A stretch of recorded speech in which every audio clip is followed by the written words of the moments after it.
jalan-jalan atau makan bareng sama keluarga misalnya ya. Jadi di sini ada tipsnya. Yang pertama adalah luangkan waktu untuk anak, Bu. Luangkan waktu untuk anak. Sebenarnya waktu di sini tidak mesti seharian, tapi bagaimana waktu itu kuantitasnya bukan kualitasnya. Paham, Bu? Kualitas dari waktu itu. Walaupun ketemu sama anak cuma 15 menit, tapi pertemuan 15 menit itu memberikan kesan terhadap anak. Daripada 2 jam, 3 jam, tapi ngeblas sama sekali tidak ada yang didapat anak. Jadi meluangkan waktu. Anak satu, Bunda, anak satu dengan anak 2, anak 3, anak 4 harus beda. Contoh, kami punya anak 4 nih misalnya.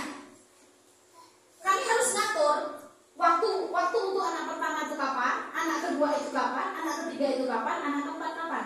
Kalau di dalam buku Tarbiyatul Aulad, Bunda, anak usia 0 sampai 2 tahun itu memerlukan waktu lebih banyak dibandingkan anak usia 3 sampai 4 tahun. Kenapa?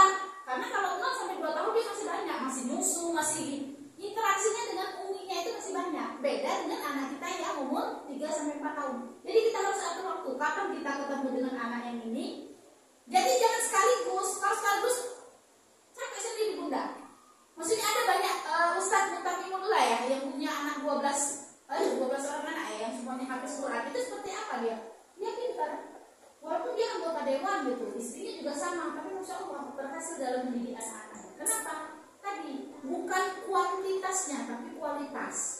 Contoh ya, Bu, ada misalnya kami punya teman, anaknya sekarang sudah gede, sudah kuliah di Pekanbaru situ. Tapi apa yang dia lakukan? Anaknya kebetulan sudah hafal Al-Quran 30 juz. Jadi program murojaahnya itu dia buat perjanjian dengan anaknya. Setiap maghrib itu anaknya nelfon, kayak tasmi nyetor ke uminya. Uminya ada di Anambas itu, anaknya di Pekanbaru, dia juga nelfon. Jadi rutin itu dia lakukan. Untuk apa ya? Mungkin secara mungkin sok ini, tapi itu ternyata berefek kepada anaknya. Oh, ternyata itu adalah salah satu bentuk perhatian orang tuanya terhadap hafalan dia. Itu nggak benar. Jadi nggak bisa kita lepas. Jadi tadi terkait dengan itu, jadi mustahil lah sesibuk-sibuk manusia kan masih ada waktu untuk istirahat. Betul nggak, Bu ya? Masih ada waktu untuk tidur. Enggak, misalnya kami ibu rumah tangga tak habis-habis kerjaan. Masa sih? Masa berapa jam? Misalnya ini juga masih sempat aja kok scroll TikTok, ya kan, Bu? Kita ya masih sempat aja COD, masih aja masuk keranjang kuning, masih bisa.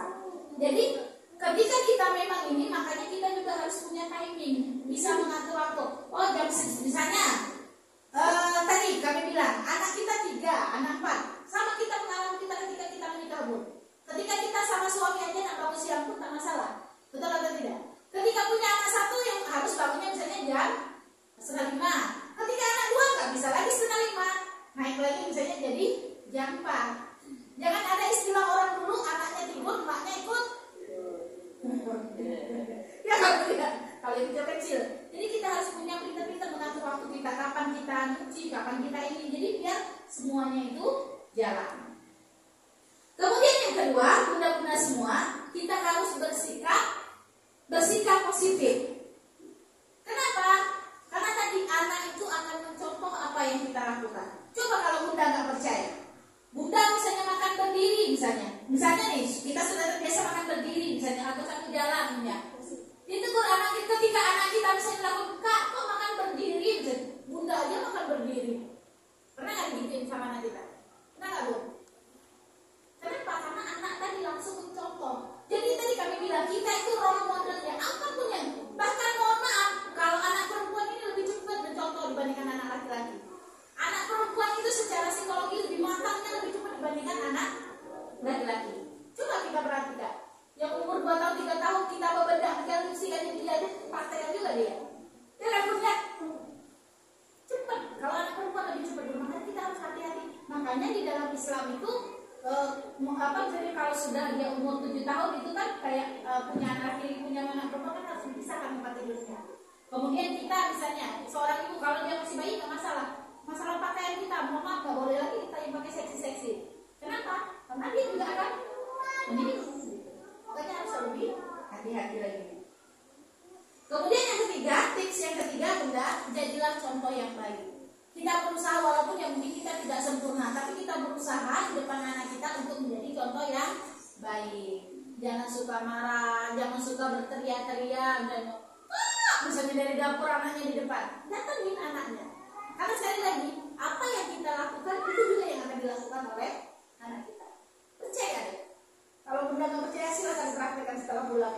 gitu ya. Jadi apa yang dilakukan kita akan ditiru oleh anak kita. Contoh misalnya, karena anak itu lebih cepat menirunya bukan dengan omongan Bu, tapi dengan perbuatan. Contoh, kalau misalnya kita melihat kita masak, habis masak kita kemas-kemas, bersih-bersih, coba suruh anak kita, nanti dia paling ikut-ikutan kayak gitu juga. Atau misalnya habis makan kita langsung naruh piring itu misalnya di wastafel dicuci, dia juga akan meniru seperti itu. Kalau kita habis makan taruh aja di situ, ya udah juga dia akan seperti itu. Karena cepat sekali anak itu meniru apa yang kita lakukan. Oleh karena itu kalau kita pengen anak kita menjadi baik, berikanlah contoh yang baik. Jadi kita dulu yang harus mulai ya, bunda-bunda ya.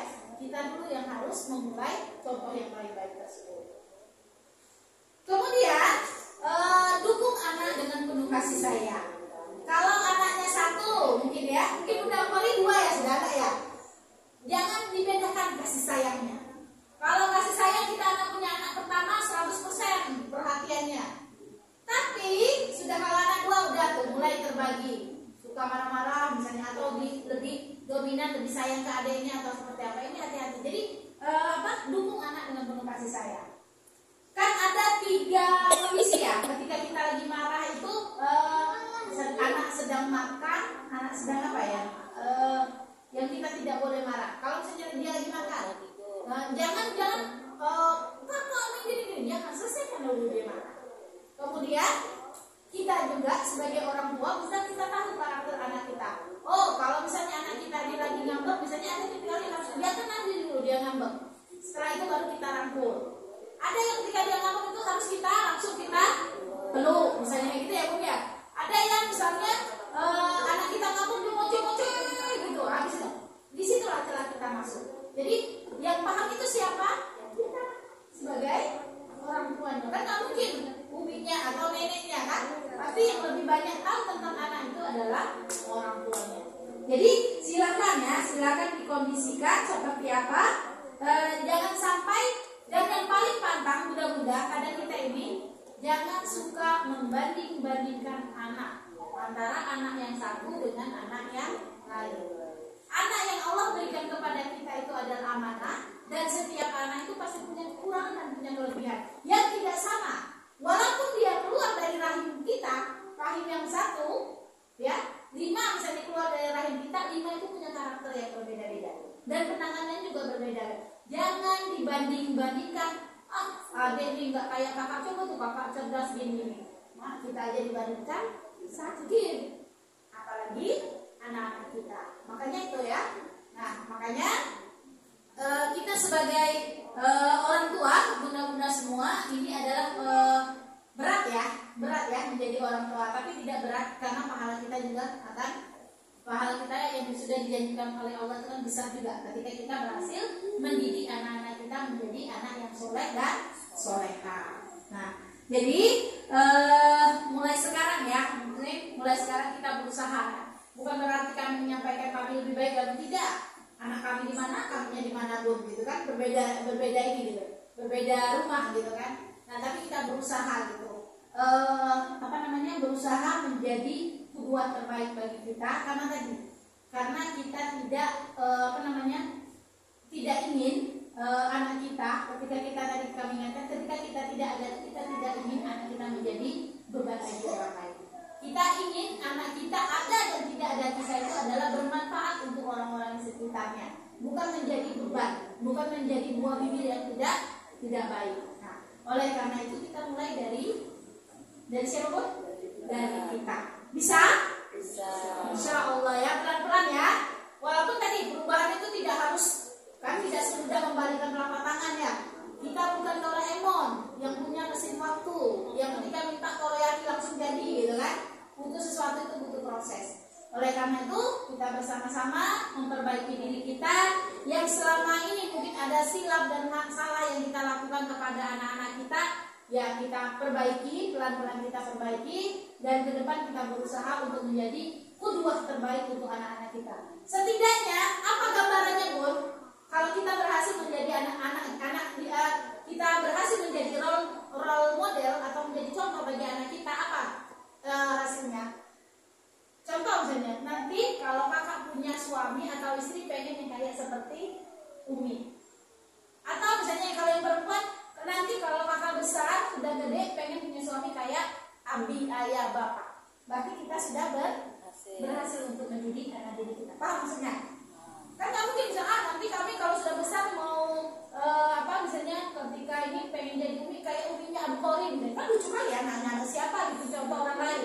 Paham nggak maksudnya? Jadi kita yang dijadikan role model anak kita. Ketika dia besar, oh nanti kalau yang laki-laki, kalau saya nanti punya istri, saya pengen istri saya tuh kayak umi. Ya mungkin bukan bentukannya ya, bukan bentukannya, bukan penampilannya, tapi sifat dan karakter yang dimiliki kita, itu yang diinginkan anak kita. Atau yang perempuan tadi pengen misalnya menikah nanti orang kayak Abi, bisa jadi dia bertanggung jawab, kasih sayang, begini. Itu adalah salah satu bukti keberhasilan kita dalam mendidik anak-anak kita. Bisa kita? Insya Allah. Semoga Allah mudahkan ya. Semoga Allah mudahkan keinginan baik kita ini, karena kita hidup, kita juga tidak tahu ya, mudah-mudahan semua semoga di sisa akhir kehidupan yang Allah berikan, kita berusaha untuk memberikan yang terbaik untuk anak-anak didik kita, untuk anak-anak kandung kita, dan juga kita berusaha untuk memberikan yang terbaik untuk orang-orang yang ada di sekitar kita. Khairun nas anfa'ahum linnas. Sebaik-baik manusia itu adalah manusia yang bermanfaat bagi orang.